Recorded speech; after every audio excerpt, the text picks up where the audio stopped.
Anton is a third-year student at Moscow State Linguistic University. He is preparing to become a diplomat one day. And it is not by chance that he is sitting behind the NATO flag in this big room today. This is where, for 4 years in a row, students have performed role plays called the International Model of Russia-NATO Relations. Last time it was Anton who played the role of NATO Secretary General. It was a great experience for me and I enjoyed it.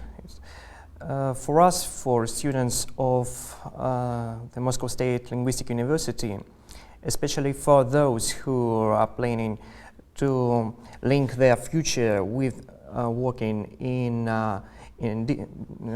different international organizations or in the Ministry of Foreign Affairs, it's a great experience. And I think that every one of us, of our ministers who represented different countries, gained and realized a lot that will be used in our future career and first of all studying. The role Tatiana played was a permanent representative of the Russian Federation to NATO. She also recognises that this exercise helped her to learn a lot. This programme was set up with the support of the NATO Information Office in Moscow. The office's main task is to raise awareness about what NATO is and what NATO and Russia are doing together. Well, we try to, as we say in the jargon, to interact as much as possible. Essentially, we talk to people, those who are interested, and of course we deal a lot with the media. We organize a lot of public events, seminars, workshops. We invite different groups to come to NATO, be them journalists, students, parliamentarians, because there is no substitute for direct conversation, or even sometimes actually you have to go and see something with your own eyes. See with your own eyes and know more about each other is perhaps a way to overcome the old stereotypes. You know, I went to university during the Soviet period, when NATO was considered to be an aggressive imperialistic bloc.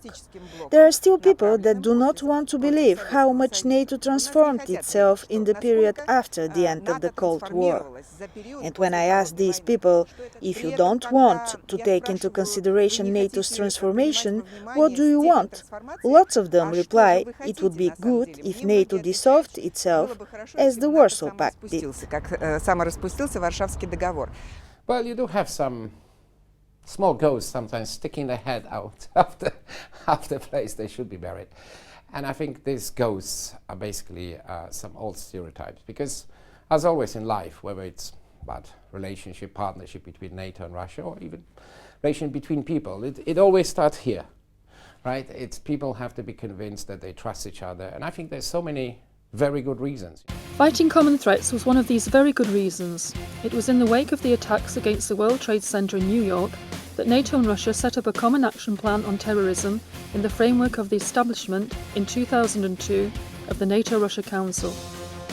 Since then, the militaries of both sides have participated together in Operation Active Endeavour, focused on detecting and deterring terrorist activity in the Mediterranean. A cooperative airspace initiative system was developed, aiming to foster cooperation on airspace surveillance and air traffic coordination. And NATO and Russian experts are working on a series of other common projects based on common interests. The lessons learned from 9/11 show that terrorism needs a consolidated reaction. We can't fight alone against terrorism. We have to join our potential and our efforts. Progress has been made, despite the existence of challenges and issues of disagreement. Today, we launch a fundamentally new phase in relations between NATO nations and Russia. Today, we help not only bury the ghosts of the past that have haunted us for too long, we exorcise them. The NATO nations and Russia have today agreed in writing that while we face many security challenges, we pose no threat to each other.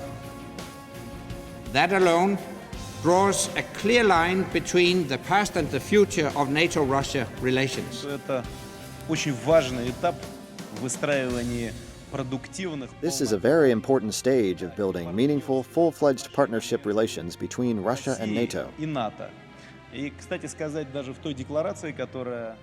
The declaration on the outcome of today's meeting spells out our desire to develop strategic partnership.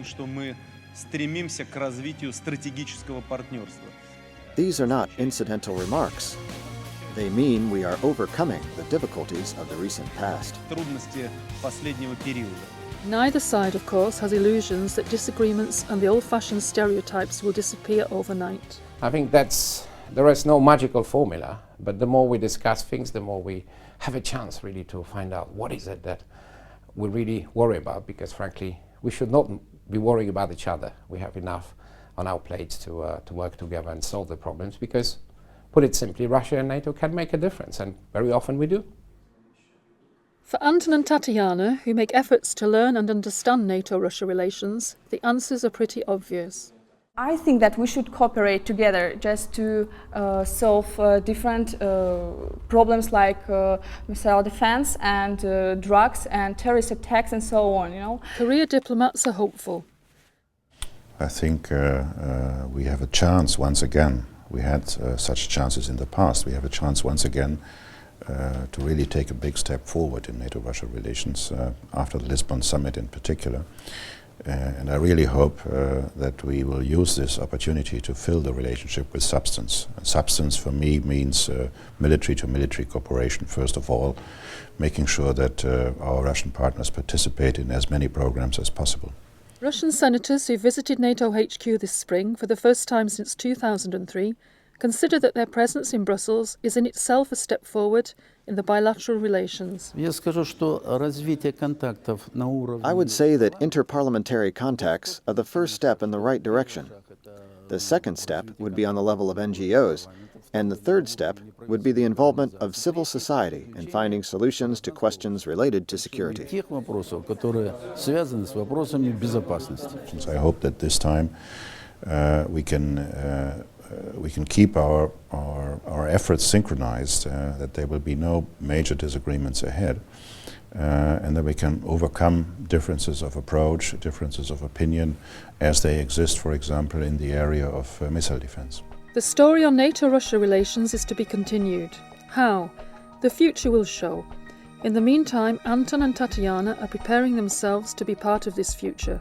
They hope very much during their role play of the NRC next year to be able to discuss via a conference call with the real NATO Secretary-General all the questions they are interested in. This is NATO Channel reporting from Moscow.